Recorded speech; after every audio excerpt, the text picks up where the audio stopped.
Hello everyone, I will gather you because I will read the word of God from Psalms chapter 42, verse 1 to 11. So, I will begin and listen to me. Kung paanong humihingal ang usa sa pagkauhaw sa tubig ng mga batis, gayon humihingal ang aking kaluluwa sa pagkasabik sa iyo, O Diyos. Kinauunahan ng aking kaluluwa ang Diyos, ang buhay na Diyos, kailan ako paririto sa harap sa Diyos. Ang aking mga luha ay naging aking pagkain araw at gabi habang kanilang sinasabing lagi sa akin, saan doon ang iyong Diyos?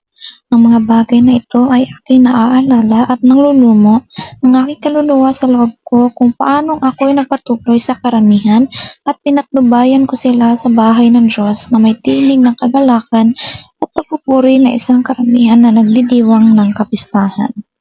Bakit ka nalulumo o kaluluwa ko? At bakit ka nabagbagabag sa loob ko? Umasa ka sa Diyos sapagkat pupuri pa ako sa Kanya dahil sa kagalingan ng Kanyang mukha.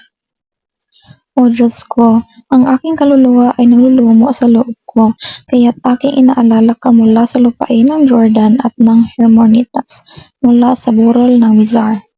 Kalaliman ay tumatawag sa kalaliman sa huwang ng iyong mga baha. Lahat ng iyong alon at ang iyong malaking alon ay nagsitabon sa akin.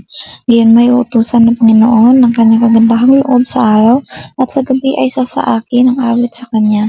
Sa makatuwid bagay isang dalangin sa Diyos ng aking buhay.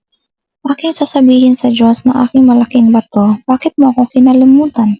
Bakit ako yayaong, tumatangis dahil sa pagbibigati ng kaaway?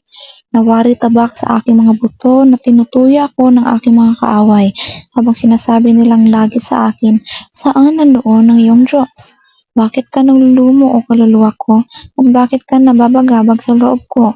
Umasa ka sa Diyos sapagkat pupuri pa ako sa Kanya na siyang kagalingan ng aking mukha at aking Diyos.